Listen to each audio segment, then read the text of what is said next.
3, 2, 1. Audio Jungle. Audio Jungle.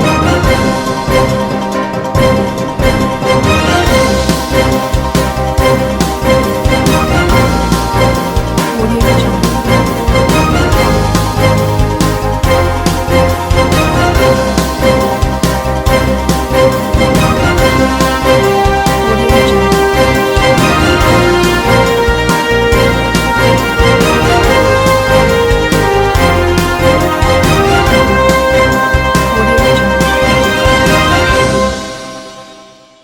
नमस्कार, मैं हूं नरेश राघानी और आप देख रहे हैं हॉराइजन न्यूज। कांग्रेस की राष्ट्रीय अध्यक्षा सोनिया गांधी और राहुल गांधी की ओर से भेजी गई चादर ख्वाजा के दरपेश। मुख्यमंत्री अशोक गहलोत, राजस्थान प्रभारी अजय माकन, अल्पसंख्यक विभाग के राष्ट्रीय अध्यक्ष इमरान प्रतापगढ़ी, पीसीसी अध्यक्ष गोविंद सिंह डोटासरा ने पेश की चादर। सूफी संत ख्वाजा मोइनुद्दीन चिश्ती के 810वें सालाना उर्स के मौके पर कांग्रेस अध्यक्षा सोनिया गांधी और राहुल गांधी की ओर से दिल्ली से भेजी गई चादर रविवार को ख्वाजा मोइनुद्दीन चिश्ती की मजार पर पेश की गई।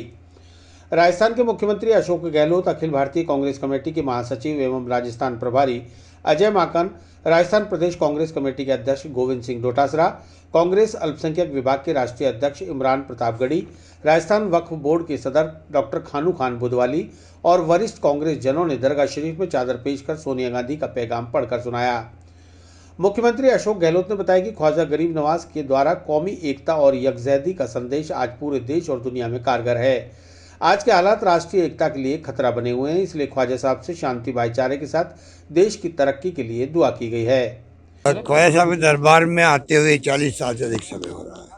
प्रति वर्ष आते हैं और सोनिया जी की चादर चढ़ाने का हम लोग यहाँ पर सब मिलकर के रस्म अदायगी करते हैं और दुआएं वही करते हैं जो देश के लिए, प्रदेश के लिए, मानव मात्र के लिए, प्राणी मात्र के लिए हो।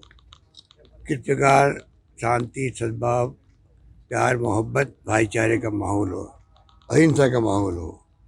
और जैसा अध्यक्ष जी कह रहे थे कि देश के हालात जो हैं, जिस रूप में बने हैं, जो माहौल बन गया है, वो थोड़ा चिंताजनक है। चाहे सत्ता में कोई पार्टी हो, हमें संविधान की रक्षा करने की शपथ लेके हम लोग एमएलए, एमपी, मंत्री, मुख्यमंत्री, प्रधानमंत्री बनते हैं। सब पहली ड्यूटी है कि हम संविधान की रक्षा करें, संविधान को आत्मसात करके चलें, उसके ढंग से हम लोग बिहेव करें। और वही संदेश प्रदेशवासियों को, देशवासियों को होना चाहिए। तब जाके अगर शांति रहेगी, सद्भाव रहेगा, प्रेम रहेगा, भाईचारा काम रहेगा, तब जाके विकास होगा। जहाँ शांति होती है वहीं विकास होता है, जहाँ झगड़े होते हैं वहाँ विकास होता नहीं है। तो ये दुआएं हम लोग करने आते हैं हर साल, इस बार भी आए हैं और मैं उम्मीद करता हूँ ख्वाजा साहब हर वक्त हमारी भावनाओं को मंजूर करते आए हैं, वो मंजूर करेंगे और सद्भावना का संदेश हम लोग समाज को देते जाएंगे लगातार। चादर लेके आए हैं सोनिया जी की। हम सब लोग दिल्ली से यहाँ पर श्रीमती सोनिया गांधी जी हमारी अध्यक्षा और राहुल गांधी जी, इन दोनों के द्वारा भेजी गई चादर को यहाँ पर हम लोग अर्पित करने के लिए आए हैं। हमारे साथ में अशोक गहलोत साहब, डोटासरा जी, हमारे माइनॉरिटी सेल के तमाम हमारे साथी, हमारे यहाँ के सीनियर वरिष्ठ कांग्रेस नेता सभी यहाँ पे हैं। मुख्य मकसद ये है कि हम सबके सब लोग यहाँ पे दुआ करें कि पूरे मुल्क के अंदर अमन और शांति हो। हमारी अखिल भारतीय कांग्रेस कमेटी की राष्ट्रीय अध्यक्षा आदरणीय सोनिया गांधी जी की तरफ से इमरान प्रतापगढ़ी जी, अन्य हमारे अजय माकन जी, महासचिव इंचार्ज राजस्थान, और मुख्यमंत्री जी, हम सब लोग चादर लेकर के आए हैं। पूरे देश में सब लोग खुशहाल रहें, अच्छा माहौल रहे, खुशनुमा माहौल रहे, सब 36 कौमों के लोग मिलकर के इस देश को खुशहाल बनाएं, तरक्की आगे इन सब की हो। और मालिक से हम दुआ भी करेंगे कि ऐसी ताकतें जो आज इस हिंदुस्तान के गंगा जमुना तहवीज़ को जो दागदार करने के लिए उतावले हो रहे हैं, जो माहौल जिस प्रकार का सांप्रदायिक जहर घोलने का जो बनाया जा रहा है, उससे मालिक उनको सद्बुद्धि दे, ऐसा नहीं हो। और जिस प्रकार से हिंदुस्तान पूरे विश्व में सिरमौर है, उसी तरीके से सब मिलकर के हम लोग आगे बढ़ें, ये हम लोग दुआ करें। थोड़ा चादर लेके आए हैं, एक संदेश ख्वाजा साहब की दरगाह पे, किस तरीके से? कांग्रेस अध्यक्ष आदरणीय सोनिया जी का भेजा हुआ संदेश और श्री राहुल गांधी जी की तरफ से भेजी गई अकीदतों की चादर लेकर के आज अल्पसंख्यक विभाग आया है। और हमारी खुशनसीबी है इस मौके पर माननीय मुख्यमंत्री जी, आदरणीय महासचिव इंचार्ज अजय माकन जी और हमारे गोविंद डोटासरा जी यहाँ पे मौजूद हैं। पूरी कैबिनेट यहाँ पे मौजूद है। हम इस मौके पर पूरे मुल्क के लिए अमन और खुशहाली की दुआ करेंगे। इस मौके पर राजस्थान के मुख्यमंत्री अशोक गहलोत, अखिल भारतीय कांग्रेस कमेटी के महासचिव एवं राजस्थान के प्रभारी अजय माकन, राजस्थान प्रदेश कांग्रेस कमेटी के अध्यक्ष गोविंद सिंह डोटासरा, अल्पसंख्यक विभाग के राष्ट्रीय अध्यक्ष इमरान प्रतापगढ़ी, राजस्थान वक्फ बोर्ड के सदर डॉक्टर खानू खान बुधवाली, कैबिनेट मंत्री सालेह मोहम्मद, अजमेर डेयरी अध्यक्ष रामचंद्र चौधरी, पूर्व शिक्षा मंत्री श्रीमती नसीम अख्तर इंसाफ, अजमेर शहर कांग्रेस निवर्तमान अध्यक्ष विजय जैन, महासचिव शिव कुमार बंसल, देहात अध्यक्ष भूपेंद्र सिंह राठौड़, दानिश खान, अरबाज खान सहित कई वरिष्ठ कांग्रेस जन मौजूद रहे। प्रधानमंत्री नरेंद्र मोदी की भेजी चादर ख्वाजा के दरपेश। प्रधानमंत्री ने अपने संदेश में उर्स में आए सभी जायरीनों और देशवासियों को दी शुभकामनाएं। महान सूफी संत ख्वाजा मोइनुद्दीन हसन चिश्ती का 810वां सालाना उर्स अजमेर में बड़ी शान शौकत के साथ चल रहा है। उर्स के दौरान रविवार को देश के प्रधानमंत्री नरेंद्र मोदी के द्वारा भेजी गई चादर ख्वाजा गरीब नवाज के आस्थाने में पेश की गई। प्रधानमंत्री मोदी की चादर लेकर केंद्रीय अल्पसंख्यक मामलात मंत्री मुख्तार अब्बास नकवी सुबह 11:30 बजे दरगाह पहुंचे। इससे पूर्व हेलीपैड पर अजमेर सांसद भागीरथ चौधरी सहित भाजपा नेताओं ने मुख्तार अब्बास नकवी का स्वागत किया। केंद्रीय अल्पसंख्यक मामलात मंत्री मुख्तार अब्बास नकवी के साथ दरगाह कमेटी के सदर अमीन पठान, नायब सदर मुनव्वर खान, खादिम अफसान चिश्ती सहित अनेक भाजपा नेता दरगाह के आस्थाने पहुंचे। इस दौरान उनके साथ दरगाह कमेटी से जुड़े हुए कई पदाधिकारी भी मौजूद रहे। मुख्तार अब्बास नकवी ने प्रधानमंत्री नरेंद्र मोदी द्वारा भेजी गई चादर और फूल आस्थाने में पेश करने के साथ ही बुलंद दरवाजे पर प्रधानमंत्री द्वारा भेजे गए संदेश को पढ़कर सुनाया। प्रधानमंत्री ने अपने संदेश में कहा कि ख्वाजा मोइनुद्दीन चिश्ती के 810वें उर्स पर विश्व भर से उनके अनुयायियों को बधाई व हार्दिक शुभकामनाएं। दुनिया को मानवता का संदेश देने वाले महान सूफी संत के उर्स के अवसर पर अजमेर शरीफ में चादर भेजते हुए मैं उन्हें श्रद्धांजलि अर्पित करता हूं। अनेकता में एकता भारत की पहचान है। देश में विभिन्न पंथ, संप्रदाय और मान्यताओं का सद्भावपूर्ण सह अस्तित्व हमारी विविधता है। गरीब नवाज के आदर्शों एवं विचारों से पीड़ितों को निरंतर प्रेरणा मिलती रहेगी। समरसता और भाईचारे की मिसाल यह उत्सव श्रद्धालुओं की आस्था और विश्वास को और प्रगाढ़ बनाएगा। उन्होंने बताया कि प्रधानमंत्री की चादर ख्वाजा की मजार पर पेश कर देश में अमन चैन, भाईचारे और देश की तरक्की के लिए दुआ मांगी गई है। इसके साथ ही कोरोना महामारी से देश को निजात मिले, इसके लिए भी ख्वाजा साहब से विशेष दुआ की है। के उर्स के अवसर पर अजमेर शरीफ दरगाह चादर भेजते हुए मैं उन्हें श्रद्धा सुमन अर्पित करता हूँ। सुभान अल्लाह, सुभान अनेकता में एकता भारत की पहचान है। बेशक देश विभिन्न पंथों, संप्रदायों, मान्यताओं का सद्भावपूर्ण सह अस्तित्व हमारी विशिष्टता है। बेशक विभिन्न कालखंडों में देश के सामाजिक सांस्कृतिक ताने बाने को मजबूती प्रदान करने में संतों, महात्माओं, पीर, फकीरों की महत्वपूर्ण भूमिका रही है। इस गौरवशाली परंपरा में ख्वाजा मोइनुद्दीन चिश्ती का नाम पूरे आदर और श्रद्धा के साथ लिया जाता है। उन्होंने समाज में को प्रेम और सौहार्द का संदेश दिया है। गरीब नवाज के आदर्शों और विचारों से पीढ़ियों को निरंतर प्रेरणा मिलती रहेगी। समरसता और भाईचारे की मिसाल यह उत्सव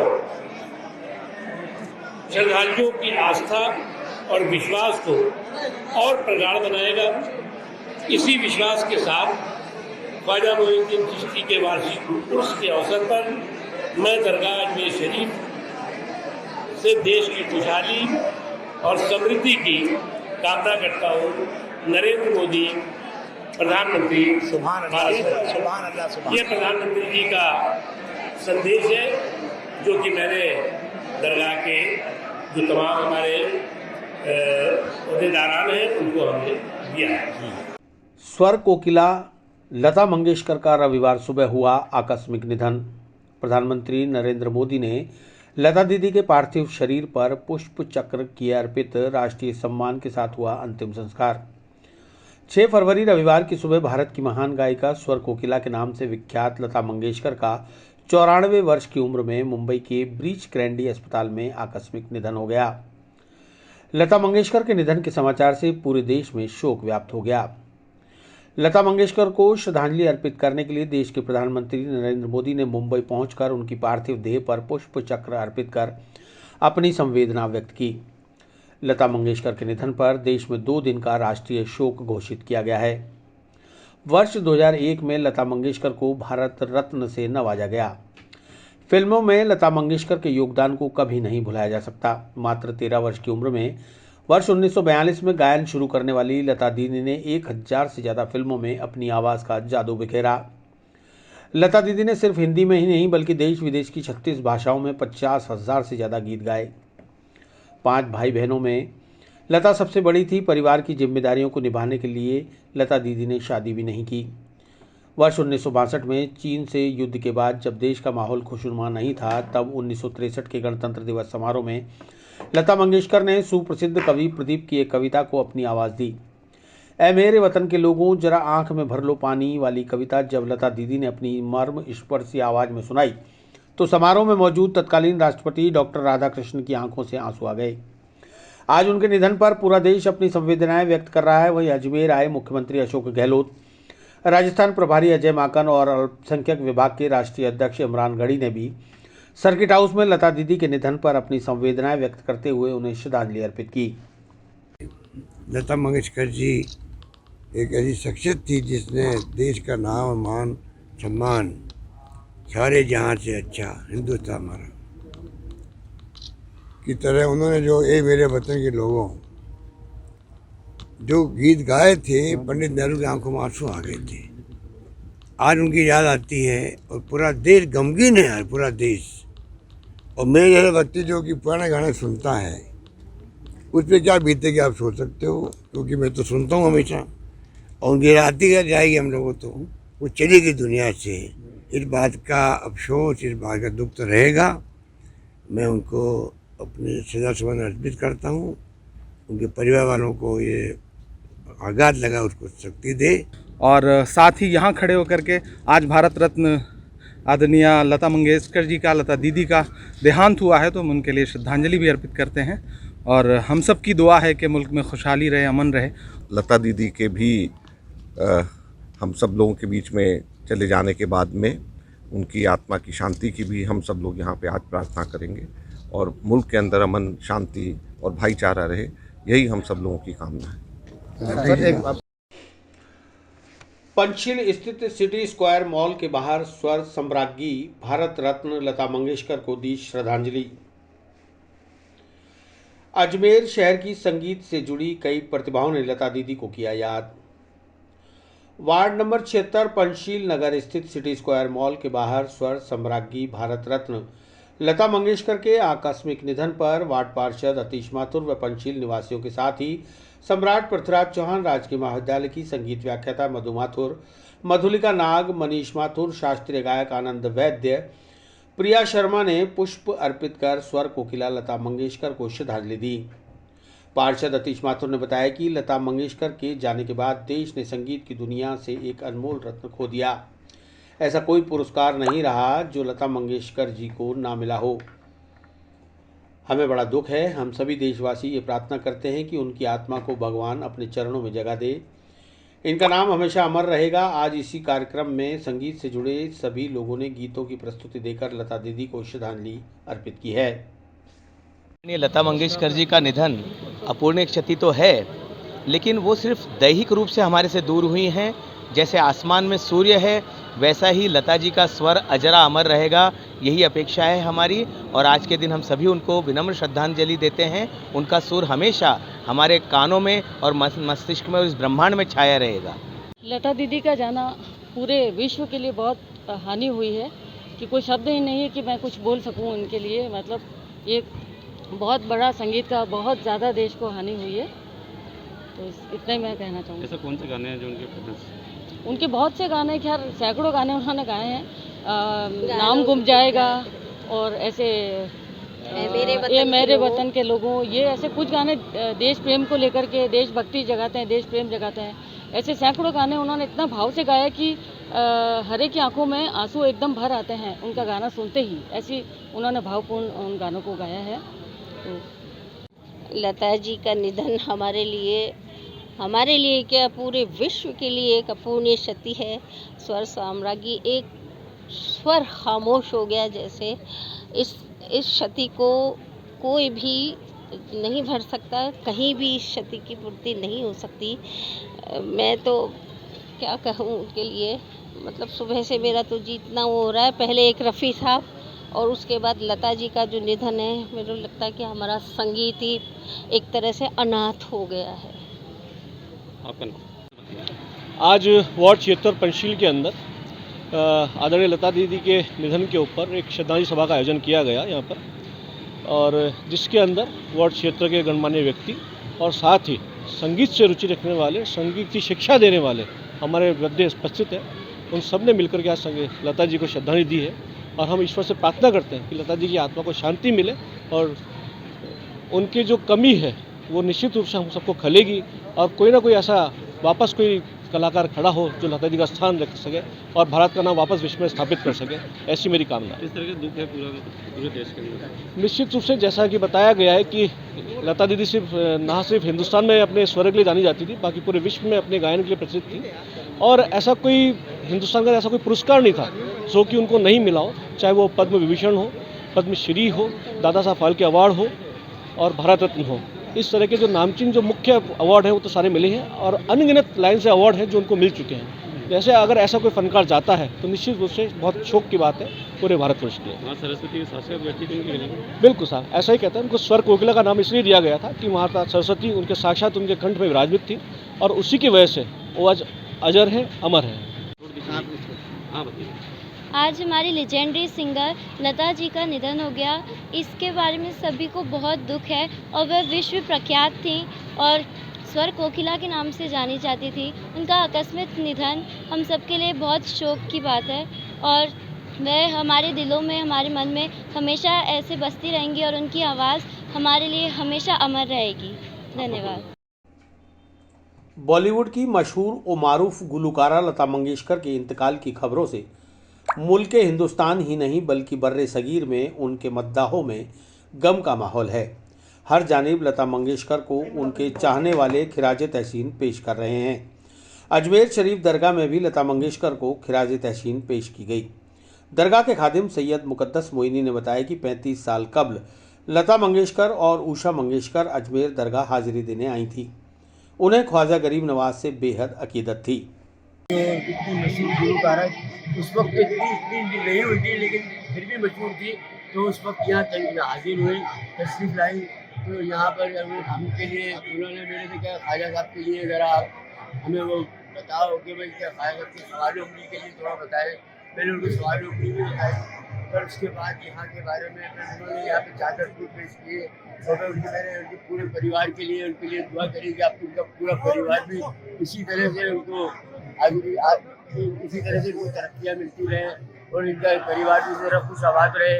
और गरीब नवाज ने उन पर ऐसा करम किया कि आज दुनिया उनको जानती है, उनको किसी तारुफ का मोहताज नहीं, उनको हर तरह से।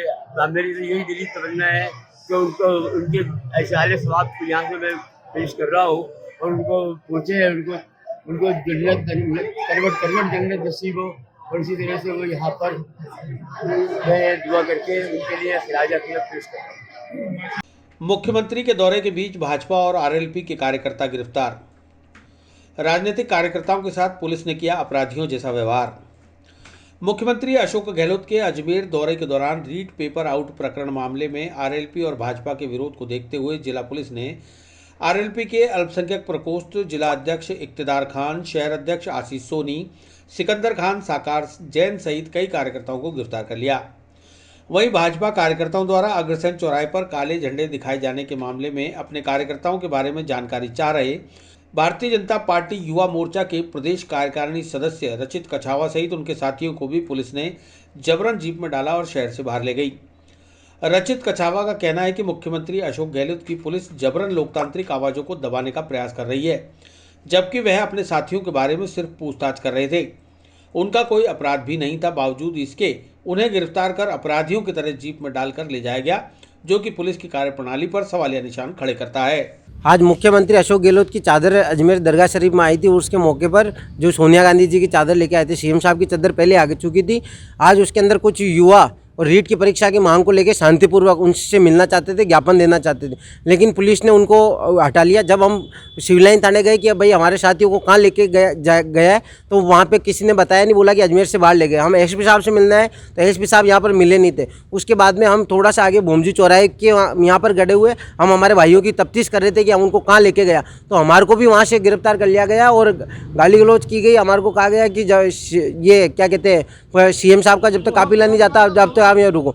ऐसी स्थिति के अंदर इस लोकतंत्र के अंदर तानाशाही रवैया अपनाते हुए जिस प्रकार से मुख्यमंत्री जी के द्वारा पुलिस के कंधे पर बंदूक रख के युवाओं की आवाज़ को दबाने का प्रयास किया जा रहा है, ये घोर निंदनीय है। इसकी हम कठोर शब्दों के अंदर निंदा करते हैं। पूरे राजस्थान के युवाओं के साथ जिस प्रकार से मुख्यमंत्री जी ने और रीट की परीक्षा के माध्यम से धोखा हुआ है, ये एक बहुत बड़ा युवाओं के साथ कुटारा गया था। रीट की परीक्षा में लाखों युवाओं के सपनों को कुचलने का काम इस सरकार ने किया है, और अगर राजस्थान का युवा इस आवाज़ को उठाना चाहता है, उसको दबाने का काम ये कांग्रेस की सरकार कर रही है, तानाशाही रवैया अपना रही है। जी, जैसे राजस्थान सरकार में रीट की अभी जो धांधली चल रही है रीट पर एग्ज़ाम के लेके, उसमें आज राष्ट्रीय लोकतांत्रिक पार्टी ने अशोक गहलोत को काले झंडे दिखाने की मतलब कि उनका विद्रोह करने के लिए काले झंडे का हमने प्रोग्राम रखा था, जिसमें हमको पुलिस ने आके गिरफ्तार करा। बड़ी शर्म की बात है कांग्रेस सरकार और अशोक गहलोत के लिए, जिन्होंने राजस्थान की सरकार को नाथी का बाड़ा बना के रख चुका है। आज कई युवा जो अपनी गरीब परिवार वर्ग के किसान युवा है, किसान बच्चे हैं, जो मेहनत करके कैसे न कैसे उनके पिता ने उनको पढ़ाया, एग्ज़ाम दिया, और ये नाथी की बाड़ा की सरकार ने उन्हीं बच्चों के साथ पूरा खिलवाड़ करा, उन्हीं बच्चों की मतलब कि लाइफ स्पॉइल करने की कोशिश करी। तो उसमें आज हमारे राष्ट्रीय लोकतांत्रिक पार्टी की तरफ से कार्रवाई की गई, जिसमें हम असफल रहे, लेकिन ये विद्रोह आगे भी चालू रहेगा।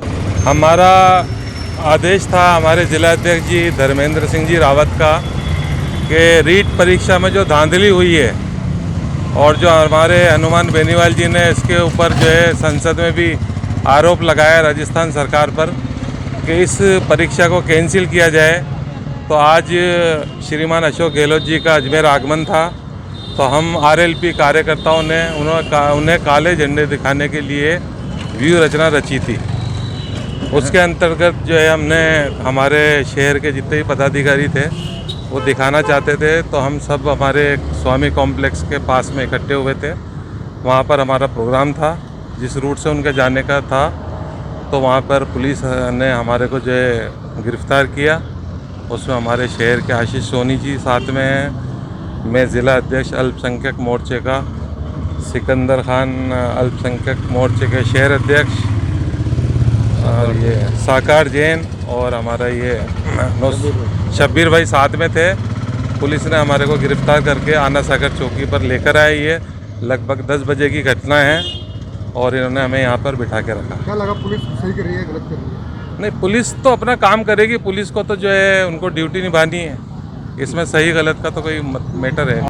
आज जो अखिल भारतीय विद्यार्थी परिषद एबीवीपी के जो कार्यकर्ता है वो सीएम साहब को एक जो ज्ञापन देने के लिए जा रहे थे, तो राजस्थान का जननायक जो राजस्थान का मुख्यमंत्री एक छात्र से नहीं मिलता, ये कहाँ की परंपरा है।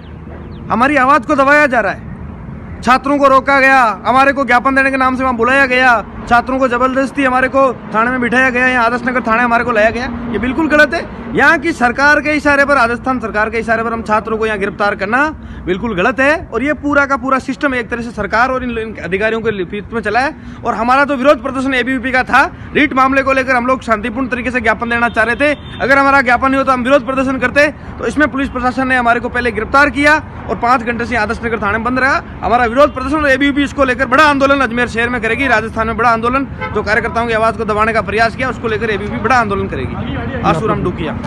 आज भाजपा युवा मोर्चा को जिस तरीके से कांग्रेस सरकार ने दमनकारी नीतियों की तरीके से उठाकर गैर जिम्मेदाराना हरकत करके जो बीजेपी युवा मोर्चा के कार्यकर्ताओं को उठाया है वो पूर्णतः गलत है, क्योंकि एक सांप्रदायिक भावना भड़काने का प्रयास गहलोत जी के द्वारा किया जाता है। बड़ी बड़ी बातें तो वो करते हैं कि ना सब समान है, सब एक समान है, पर जिस तरीके से ब्रह्मा जी की नगरी आकर वो ख्वाजा साहब की चादर चढ़ाने के लगे पर माला चढ़ाने ब्रह्मा जी की नहीं गए, ये पूर्णतः निंदनीय है। ये उसी तरीके से जब कांग्रेस सरकार आती है तो अकबर को तो महान कहती है पर महाराणा प्रताप को महान नहीं कहती। आदरणीय वासुदेव देवनानी जी साहब से इनको शिक्षा लेनी चाहिए कि महाराणा प्रताप ही महान थे, अकबर महान नहीं थे। और आने वाले समय में इसी तरीके की धार्मिक सांप्रदायिक भावना भड़काते रहेंगे तो कांग्रेस का सुपड़ा साफ है राजस्थान से। आज क्या रहा? आज जिस तरीके से हम अपना विरोध प्रदर्शन करना चाह रहे थे, हम अपना ज्ञापन लेके जा रहे थे कि जिस तरीके से रीट की परीक्षाओं में धांधली हुई है उस तरीके से है ना इसकी सीबीआई जांच करी जाए, पर है ना गहलोत सरकार अपनी सीबीआई जांच से डरते हैं। उनको पता है कि उनके कई मंत्री इसमें नप जाएंगे, इस वजह से उन्होंने है ना प्रशासन के जोर से हमें अनैतिक तरीके से उठा लिया गया।